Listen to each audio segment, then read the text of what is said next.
گامزن ہے۔ ہزاروں نفوس پر مشتمل شامی فوج کے مقابلے میں سپہ سالار کربلا سیدنا امام حسین علیہ السلام کے جانثار ساتھیوں کی مختصر سی جماعت ہے۔ اچھا، بے سر و سامانی کا یہ عالم تھا کہ کچھ افراد کے پاس سواری تھی، باقی پیدل تھے، دوسری جانب شامی فوج میں حملے کی تیاری عروج پر تھی۔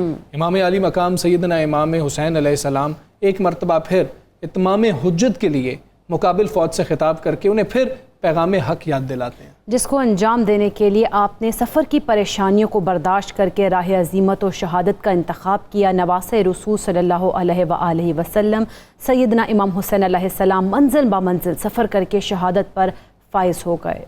واقعہ کربلا پکار کر کہہ رہا ہے کہ ہر ظلم و جبر کا اعلانیہ مقابلہ کرو اور کسی ایسی اطاعت اور وفاداری کی بیعت نہ کرو جو احکامات خداوندی کے خلاف ہو۔ ہم نے یوم عاشور کے حوالے سے بات کرنی ہے، واقعہ کربلا ہمیں کیا درس دیتا ہے، آج کے روز کیا عبادات کرنی چاہیے، بات کریں گے۔ ہمارے ساتھ معروف مذہب مفتی فاروق القادری صاحب موجود ہیں۔ مفتی صاحب السلام علیکم، گڈ مارننگ۔ مفتی صاحب، امام حسین علیہ السلام کی شخصیت اور امت میں ان کی اہمیت کیا ہے؟ سب سے پہلے تو اس پہلو پر روشنی ڈالیے گا۔ بسم اللہ الرحمن الرحیم۔ بہت اہم سوال ہے آپ کا، اس کو سمجھنا بہت ضروری ہے تاکہ ہم اہل بیت اعظام کی لازوال قربانیوں کو بھی سمجھ سکیں اور ان کا مکمل فہم اور ادراک کر سکیں۔ حضرت امام حسین سلام اللہ علیہ خدا کے رازوں میں سے ایک راز ہے۔ آپ کی شخصیت کو تمام تر زاویوں سے سمجھنا انسانی عقل کے بس کی بات ہی نہیں ہے۔ علامہ اقبال نے آپ کی شخصیت کی اہمیت کو بڑے خوبصورت لفظوں میں اس امت کے سامنے رکھا ہے۔ آپ نے فرمایا، درمیان امت آنکھ کیواں جناب، ہم چوں حرف کل هو اللہ در کتاب۔ امام حسین کی اہمیت اس امت میں اس طرح ہے جیسے قرآن مجید میں سورہ اخلاص قل هو اللہ احد والی سورت کی اہمیت ہے۔ آپ جانتے ہیں کہ یہ سورت قرآن مجید میں کتنی اہم ہے، کیونکہ اسے سورہ توحید بھی کہتے ہیں۔ اس مختصر سی سورت میں ان گنت اسرار اور راز پنہاں ہیں۔ اسی طرح امام حسین کی شخصیت ایک ایسا راز ہے جس راز کے اندر بہت سارے اسرار اور راز ہیں اور گہرائیاں ہیں۔ علامہ نے ایک اور بات یوں کہی کہ اللہ اللہ بائے بسم اللہ پدر، اللہ اللہ بائے بسم اللہ پدر، معنی ذبح عظیم آمد پسر۔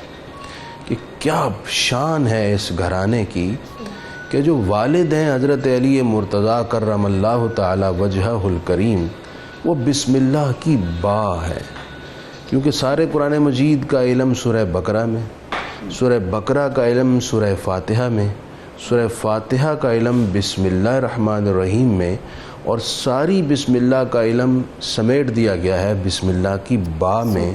اور حضرت مولا علی کرم اللہ وجہہ الکریم فرماتے ہیں وہ با میں ہوں۔ تو علامہ کہتے ہیں کہ بائے بسم اللہ والد ہیں، اور جو قرآن مجید کی آیت ہے وہ فدیناہ بذبح عظیم، کہ ہم نے اس قربانی حضرت اسماعیل علیہ السلام کے بدلے میں ایک عظیم قربانی کو قبول کر لیا۔ وہ ذبح عظیم، عظیم ترین قربانی حضرت امام حسین علیہ السلام ہے، کیونکہ حضرت اسماعیل علیہ السلام کے گلے پر چھری نہ چلی، جنت میں سے ایک دمبا آ گیا۔ دمبا تو وہ عظیم قربانی جناب اسماعیل علیہ السلام کا متبادل نہیں ہو سکتا، اس لیے امت کے اہل نظر نے کہا کہ وَفَدَيْنَاهُ بِذِبْحٍ عظیم میں عظیم قربانی کا مصداق، اس آیت کا مفہوم اور مضمون حضرت سیدنا امام حسین کی ذات والا ہے۔ حضرت امام حسین کی شخصیت اس لحاظ سے بھی بڑی اہم ہے کہ آپ اپنے سیرت اور کردار میں اپنے نانا جناب رسول اللہ کے پرتو عکس اور تصویر ہیں۔ آپ کی شخصیت اسوہ مصطفیٰ کا چلتا پھرتا نمونہ ہے۔ آپ نے باطل کے خلاف جس جرأت اور استقامت کا مظاہرہ کیا، اس جرأت کے اندر جرأت محمدی کا بھی فیض ہے اور جرأت حیدری کا بھی فیض ہے۔ آپ کے صبر کے اندر مصطفی صبر کا نور ہے۔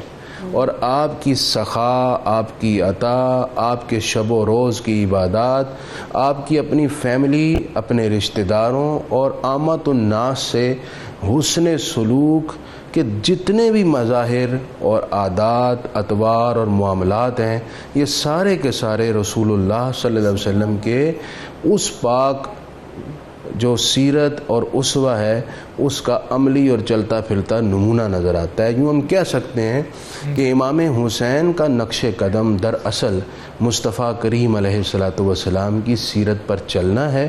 ضروری ہے کہ آپ کی شخصیت کی اہمیت کو سمجھ کر، پڑھ کر، چل کر ہم ہر اعتبار سے ہر میدان میں اپنا علم اور جھنڈا گاڑ سکتے ہیں، لہٰذا آپ کی اقتداء ہم سب پر ایک اہم اور لازم فریضہ ہے۔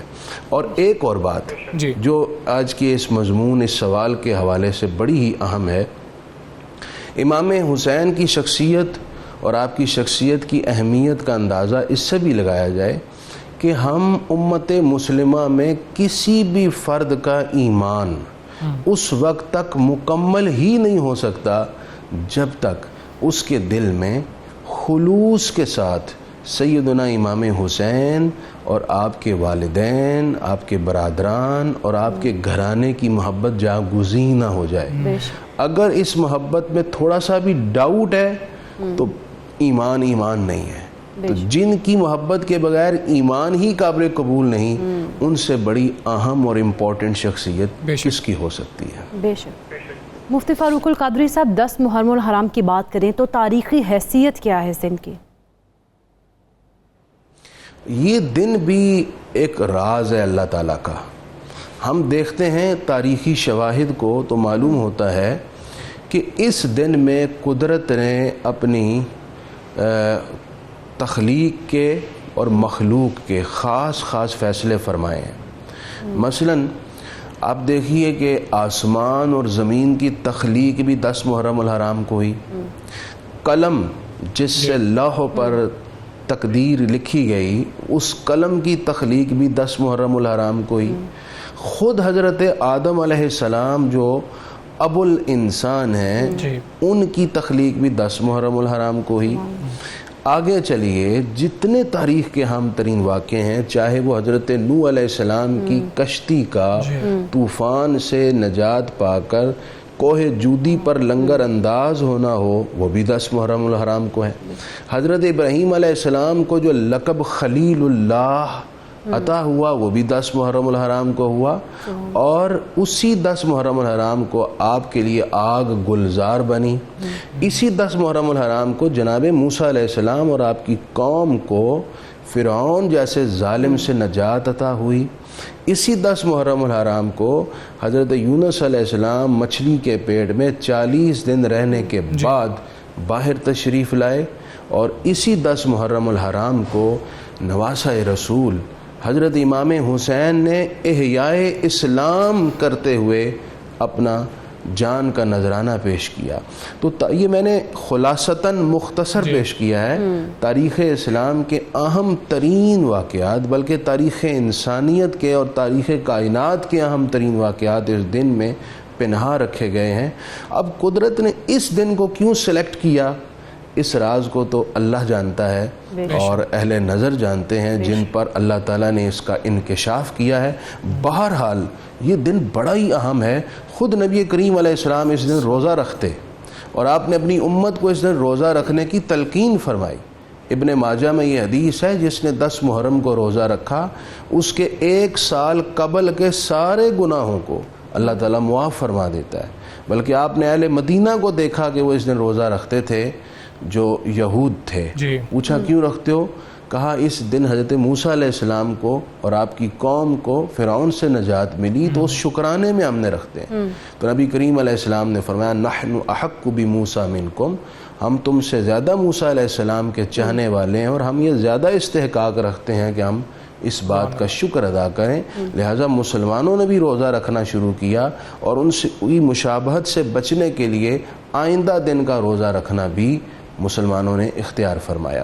تو یہ دن اہم دن ہے، اور آج کے دن کو صرف ہم نے اپنی گھریلو ایکٹیویٹیز میں ہی دن نہیں گزارنا، بلکہ ہم نے تاریخ اسلام کی سب سے بڑی قربانی جناب امام حسین کا کربلا میں اور آپ کے ساتھیوں کو شہید ہونا، اس پر غور کرنا ہے، اس سے حاصل ہونے والے سبق کو اپنی ذات پر اپلائی کرنا ہے۔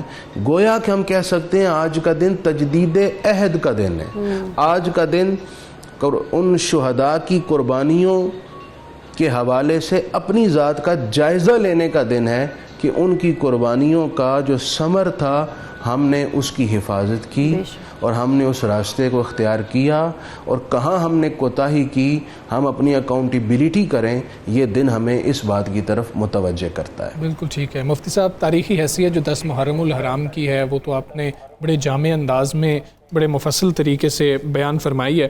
10 محرم الحرام کو کربلا میں، میدان کربلا میں کیا قیامت بپا ہوئی، اس پر بھی روشنی ڈالیے گا۔ یہ بڑا دل دوز اور روح فرسا دن تھا، اور آج بھی جب یہ دن آتا ہے ہر صاحب ایمان کی آنکھ نم ہو جاتی ہے اور دل غم میں ڈوب جاتا ہے، کیونکہ یہ تصور کر کے کہ 10 محرم الحرام کو کلمہ پڑھنے والوں نے اپنے رسول کی اولاد کو ذبح کر دیا تو ایک رونگٹے کھڑے ہو جاتے ہیں، اور وہ نواسہ رسول جن کو رسول اللہ نے اپنے کندھوں پہ اٹھایا، نماز میں پشت پر جو سوار ہوتے، جن کے لبوں کا رسول اللہ بوسہ لیتے، جن کو اپنی گود میں بٹھا کر رسول اللہ صلی اللہ علیہ وسلم صحابہ کرام کو کائنات کے سربستہ راز بتاتے، وہ حسین جو رسول اللہ کی آغوش میں پلے بڑھے، جن کی اتنی امپورٹنس ہے ہمارے دین میں، جب ان کی المناک شہادت اور آپ کے ساتھیوں اور معصوم بچوں کی شہادتیں ہم دیکھتے ہیں تو یہ پڑھ کر ہی ایک روح پر تکلیف ظاہر ہونا شروع ہو جاتی ہے۔ آج کا دن بڑا قیامت خیز تھا۔ امام علی مقام نے آج کی رات جو گزری ہے اپنے ساتھیوں سے خطاب کیا تھا، انہیں جانے کا کہا، وہ ایسے وفا شعار تھے، انہوں نے آپ کے ساتھ رہنے کو، آپ کو تنہا چھوڑ کر حاصل ہونے والی زندگی پر پرائیورٹی دی، اور یہ عزم کا اظہار کیا کہ ہم آپ کے ساتھ ہی جئیں گے، اور اگر موت آتی ہے تو آپ کے ساتھ آئے، اس سے بہتر اور خوبصورت موت ہمارے لیے کیا ہو سکتی ہے۔ اب آج کے دن میں یزیدی افواج نے گھیراؤ کیا، انہوں نے تلواریں نکالیں، نیزے اٹھائے، تیر پکڑ لیے، دباؤ ڈالا۔ امام علی مقام نے حجتیں تمام کیں، لیکن ان کے دل سیاہ اور آنکھیں اندھی ہو چکی تھیں، وہ یہ دیکھتے ہوئے بھی دیکھ نہیں پا رہے تھے کہ ہمارے سامنے کون کھڑے ہیں۔ بالآخر آغاز ہوا تو سب سے پہلے آج کے دن اگر میں ان جان نثاروں اور تاریخ کے بہترین وفاداروں کا ذکر نہ کروں تو شاید کربلا کا باب مکمل نہیں ہوگا۔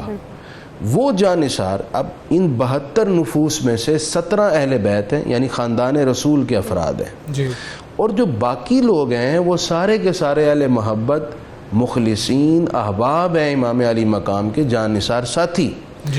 ان جان نثار ساتھیوں نے فیصلہ کیا کہ جب تک ہم موجود ہیں کوئی تلوار، کوئی نیزہ، کوئی تیر ہم خاندان رسول کی طرف نہیں بڑھنے دیں گے۔ ایک ایک کر کے وہ وفادار، وہ جان نثار پہلے شہید ہوئے، سب نے اپنی جانیں پیش کر دی۔ جب سب شہید ہو گئے اس کے بعد خاندان رسول کے افراد آگے بڑھے اور وہ لڑنے کے لیے میدان میں اترے۔ اب یہاں ایک بات سمجھنے کی یہ بھی ضرورت ہے کہ آخر یہ سب کیوں ہو رہا ہے، اس بات کو بار بار دہرایا جانا ضروری ہے۔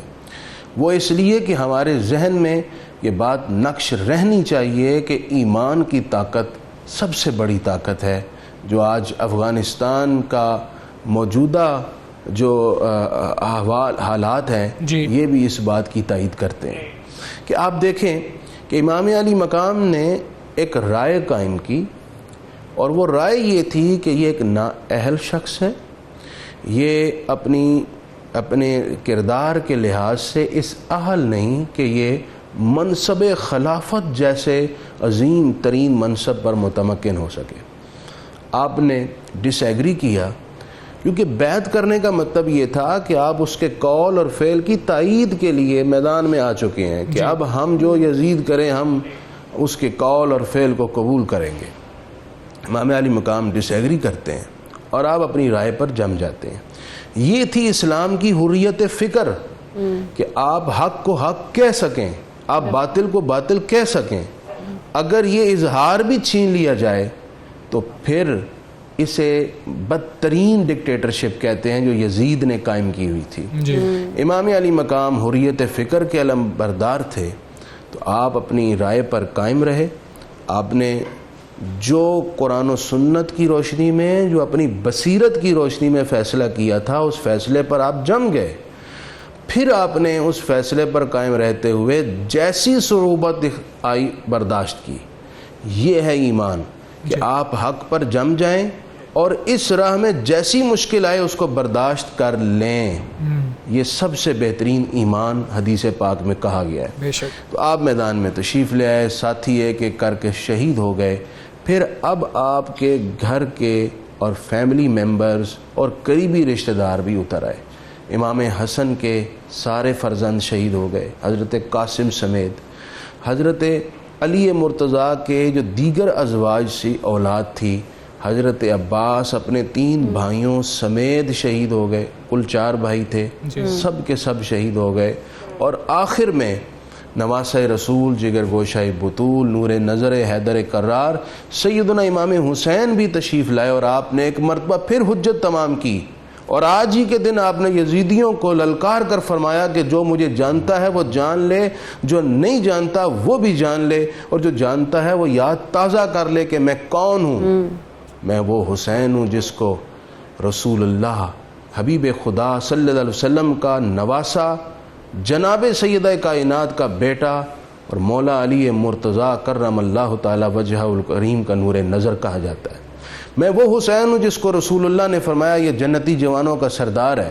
میں وہ حسین ہوں جس کو رسول اللہ نے فرمایا حسین مجھ سے اور میں حسین سے ہوں۔ میں وہ حسین ہوں رسول اللہ صلی اللہ علیہ وسلم نے فرمایا ہے کہ جس نے اس سے محبت کی اس نے مجھ سے محبت کی، اور جس نے مجھ سے محبت کی اس نے خدا سے محبت کی۔ جس نے حسین کو اذیت دی اس نے مجھے اذیت دی، اور جس نے مجھے اذیت دی اس نے خدا کو اذیت دی۔ لوگو، تمہارے لیے میرا خون حلال نہیں ہے۔ اگر میرا خون حلال ہونا تمہارے لیے درست ہے تو مجھے اس کی کوئی ایک وجہ بتا دو۔ کیا مجھ سے قصاص لینے آئے ہو؟ سب خاموش تھے۔ کیا کوئی ایسا جرم ہے جس وجہ سے میرا خون تمہارے لیے مباح ہو؟ سب خاموش تھے، کسی سے جواب نہ بن پڑا۔ آپ نے کہا خدایا تیرا شکر ہے کہ میرا خون ان کے لیے حلال نہیں اور میں حق پر ہوں۔ پھر آپ نے اللہ سے دعا کیا ہے میرے مولا مجھے استقامت دینا۔ یہ سب کچھ سن کر بھی وہ لوگ جو بظاہر کلمہ پڑھتے تھے ان کے کان پر جون تک نہ ریگی، اور وہ لوگ حق کو سمجھنے سے پھر بھی اندھے رہے۔ انہوں نے آگے بڑھے، تلواریں چلائیں۔ امام علی مقام کے بازوؤں میں حیدری قوت تھی، رسول اللہ کی شجاعت کا فیض تھا۔ آپ نے ایک چکر میں 20 لوگوں کی لاشیں گرا دیں، ادھر چکر لگایا ادھر لگایا، ہر طرف لاشوں کے انبار ہیں۔ وہ سمجھ گئے کہ تلوار سے مقابلہ نہیں کیا جا سکتا۔ انہوں نے دور رہ کر تیر برسانا شروع کیے۔ رسول اللہ صلی اللہ علیہ وسلم کے سینے کے ساتھ جن کا سینہ مس ہوتا تھا، اس حسین کا سینہ تلواروں سے بھر گیا۔ نیزے پھینکے، فاطمہ کا چاند گہن میں آ گیا، خدا کی زمین خون سے رنگین ہو گئی، آسمان بھی اشک افشانی کرنے لگا، شمس و قمر بھی رونے لگے۔ کائنات کا ذرہ ذرہ یہ سب کچھ دیکھ کر حیرت میں گم تھا اور خون کے آنسو بہا رہا تھا۔ امام حسین نے آخری گھڑیوں میں، جمعے کا وقت تھا، اپنا سر زمین پر رکھا اور خدا کے حضور سجدہ ریز ہو گئے۔ اور اسی سجدے کی حالت میں آپ نے اپنے رب کریم کی بارگاہ میں وصل اختیار کیا اور حاضر بارگاہ خدا ہو گئے۔ یہ وہ قیامت خیز منظر ہے جس کو بیان کرنے کے لیے اس انداز سے جیسے یہ واقعہ پیش آیا ہے ہمارے پاس زبان بھی نہیں، ویسا مضبوط دل بھی نہیں. بس یہ خلاصہ ہے جو رکھا جاتا ہے، اور صرف سمجھنے کے لیے ہمارا مقصد اہل بیت اعظام کی مظلومیت بیان کرنا نہیں، ہمارا مقصد ان کی جرأت اور شجاعت کا بیان کرنا ہے. ہمارا مقصد ان کے صبر اور استقامت کو بیان کرنا ہے. انہوں نے حق کو حق سمجھا، سب کچھ لٹا دیا، لیکن حق پر کمپرومائز نہیں کیا. اس سے ہی کہا تھا کہ قتل حسین اصل میں مرگ یزید ہے. اسلام زندہ ہوتا ہے ہر کربلا کے بعد. یہ عجیب لڑائی تھی. مارنے والے مٹ گئے اور شہید ہونے والے ہمیشہ کے لیے زندہ ہیں. ان کا پیغام بھی اور ان کا دعویٰ بھی، ان کی رائے بھی، ان کی فکر بھی، ان کا مقصد بھی. آج دنیا میں جہاں کہیں جتنے حق کے علم بردار کھڑے ہوتے ہیں ان میں حسینی فکر اور سوچ ہوتی ہے. نیلسن منڈیلا نے جیل میں کہا تھا جب ان کو پیشکش ہوئی کہ آپ ہم سے معاہدہ کر لیں، ہم آپ کو اس ملک سے جانے دیتے ہیں، تو نیلسن منڈیلا نے رات سوچنے کے لیے مہلت مانگی اور صبح کہا کہ میں یہ معاہدہ قبول نہیں کر سکتا.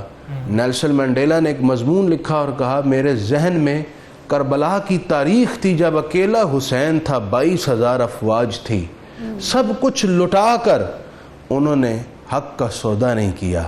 تو مجھے حوصلہ ملا اور میں نے بھی نو کہا اور میں نے بھی اس معاہدے کو قبول نہیں کیا.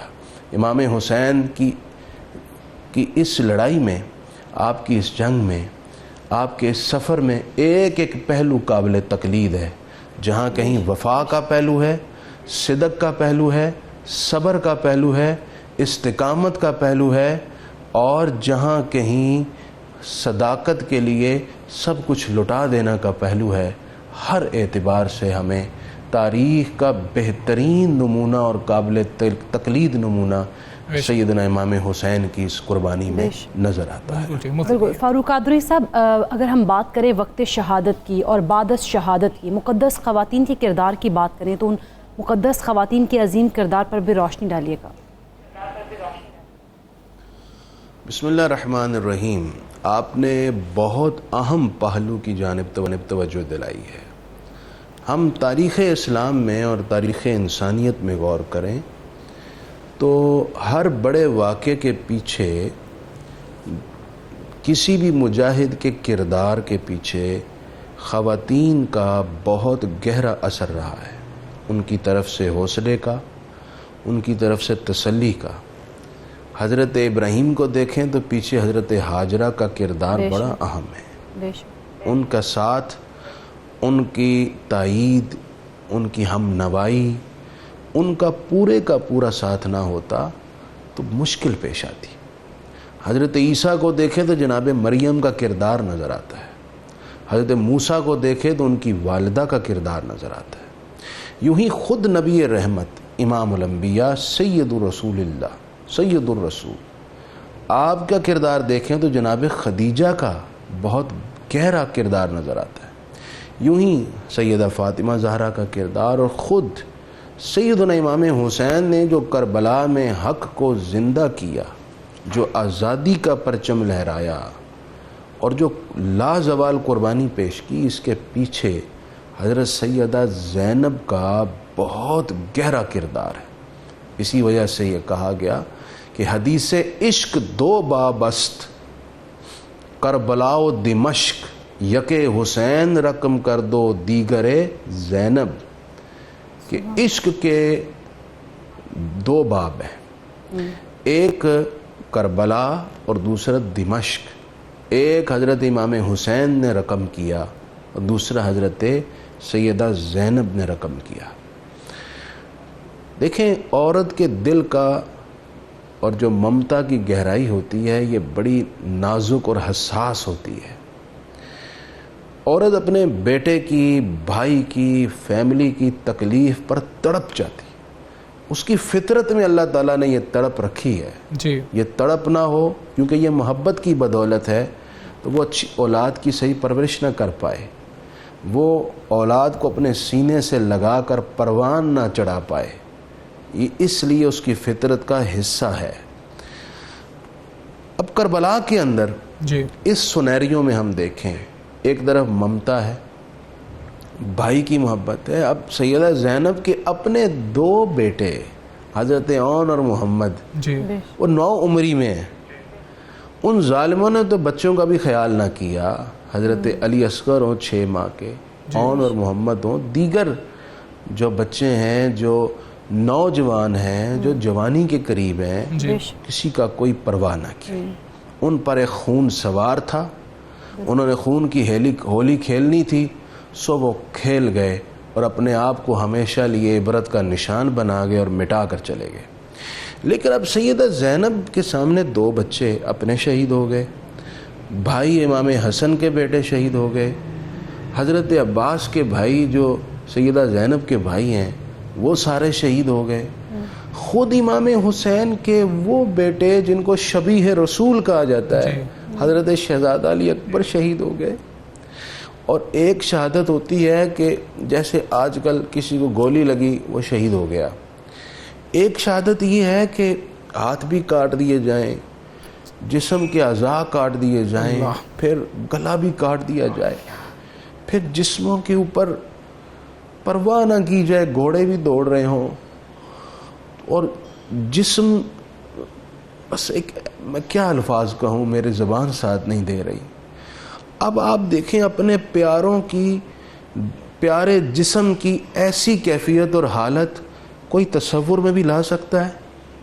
اور جن ماؤں اور جن بہنوں کے سامنے ان مبارک اور مقدس اجسام کی یہ حالتیں ہوں اور اس سب پر وہ عورت کا فطرتی ریئیکشن کرنے کے بجائے یہ کہہ رہی ہوں کہ اے اللہ تیرا شکر ہے تو نے آل رسول کی اس قربانی کو قبول کر لیا. کیا یہ ایسی روشن مثال نہیں کہ جس کی کوئی نظیر پیش نہیں کی جا سکتی؟ آج ہماری بہنیں گھریلو حالات کی وجہ سے، بچوں کی کسی پرابلم کی وجہ سے، معاشی تنگی کی وجہ سے یا اپنی خواہشیں پوری نہ ہونے کی وجہ سے جو گھروں کے اندر ایک جھگڑے کا ماحول پیدا ہو جاتا ہے، اس سب کو دیکھ کر انہیں صبر کا مظاہرہ نہیں کرنا چاہیے. یا اگر کوئی بیماری آئے، کوئی مصیبت آئے، کوئی تنگی آئے تو اہل بیت کا یہ اسوہ، اور اگر گھر میں کسی کی موت بھی ہو جائے، کسی کے جوان بیٹا، چھوٹا بیٹا فوت ہو جائے تو بہت تکلیف ہوتی ہے. لیکن میں ہمیشہ کہا کرتا ہوں جس کا کوئی فوت ہو جائے وہ کربلا میں سیدہ زینب کو ضرور یاد کیا کریں، جنہوں نے یہ ساری لاشیں اپنے سامنے دیکھ کر نہ خود صبر کیا بلکہ حضرت کلثوم، ام کلثوم، حضرت سکینہ اور دیگر شہداء کی بیوہ اور بیٹیوں کو صبر کی تلقین کی. یہ روشن نمونہ ہمارے سامنے رہنا چاہیے سیدہ زینب کا. ہمیں صبر نصیب ہوگا. قرآن کہتا ہے وَلَنَبْلُوَنَّكُمْ بِشَيْءٍ مِّنَ الْخَوْفِ وَالْجُوعِ وَنَقْصٍ مِّنَ الْأَمْوَالِ وَالْأَنفُسِ وَالثَّمَرَاتِ. کیا لوگوں ہم تمہیں ضرور آزمائیں گے. ہماری آزمائش کیسے ہوگی؟ ہم تم پر کوئی خوف اور ڈر مسلط کریں گے، ہم تمہیں بھوک اور پیاس کا شکار کر دیں گے، یعنی تمہیں معاشی تنگی کا سامنا ہوگا، اور ہم تم سے تمہارے اموال کو چھین لیں گے، نقصان ہو جائے گا، خسارہ ہو جائے گا، تو آسمان سے زمین پر تم آ سکتے ہو. یہ ہماری آزمائش ہے. تمہارے گھر کا کوئی بڑا، کوئی بزرگ، کوئی بچہ کو فوت ہو جائے گا تو تم سے ہم تمہارے نفس چھین کر تمہارے ثمرات اور تمہاری اولادیں بھی لے سکتے ہیں. اس طرح ہم تمہیں آزمائیں گے. کیوں آزمائیں گے؟ دیکھیں گے کہ اس حالت میں کون اللہ کی رضا پر راضی رہے گا، کون اس کے فیصلے پر لبیک کہے گا. تو یہ آزمائش ہر انسان سے ہوتی ہے، لیکن کسی سے ایک طرح کی آزمائش ہے، کسی سے 2 طرح کی ہے. لیکن اہل بیت خصوصاً امام الائمہ سید الشہداء امام حسین سے جو آزمائش لی گئی، چونکہ آپ جنتی جوانوں کے سردار ہیں اور دین نے یہ طے کیا ہوا ہے جس کا جتنا بڑا مقام اور مرتبہ ہوتا ہے اس کی آزمائش بھی اتنی بڑی ہوتی ہے.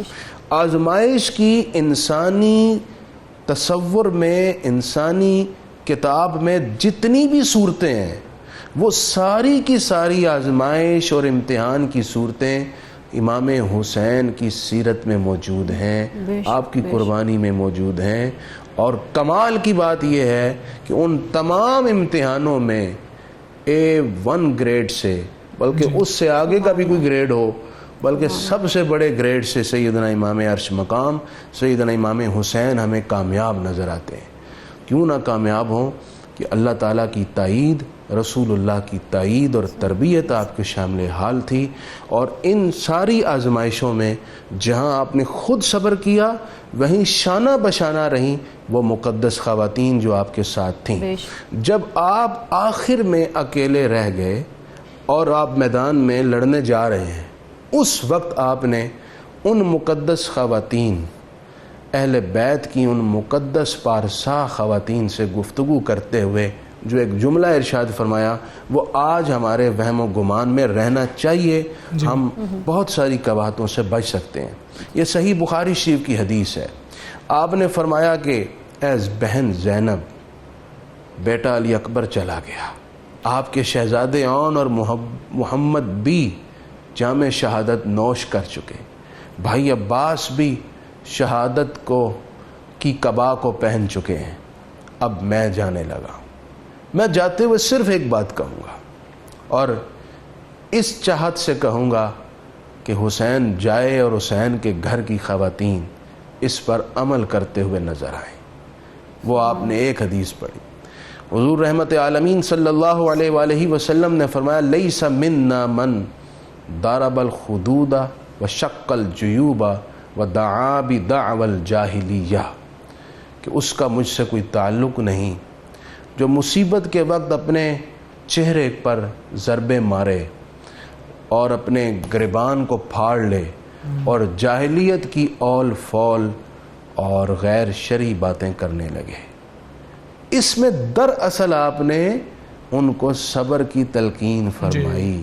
اگرچہ وہ پہلے ہی صبر کر رہی تھیں، لیکن ان کے صبر کے ذریعے امت کے لیے ایک پیغام دینا تھا.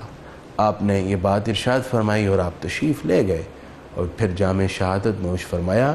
لیکن آپ کی اس بات پر کہ کیسا عمل کیا ان مقدس خواتین میں کہ صبر کا پہاڑ بن گئی، اور سوائے شکر کے کوئی حرف شکایت ان کی زبان کے قریب بھی نہ آ سکا. صرف اور صرف شکر تھا، صبر تھا اور صبر تھا. اور آج اسی کی ہمارے ہر گھر کے اندر زندگی کے ہر موڑ پر ضرورت ہے، جو اہل بیت اعظام ہمیں تلقین اور پیغام دے رہے ہیں. بہت شکریہ مفتی فاروق القادری صاحب. سب سویرے پاکستان سے آپ بات تھے اور واقعہ کربلا کے تمام پہلوؤں پر آپ نے ہماری رہنمائی فرمائی. ہم دونوں کو اجازت دیجیے، انشاءاللہ کل پھر ملاقات ہوگی. اپنا بہت خیال رکھیے. اللہ حافظ.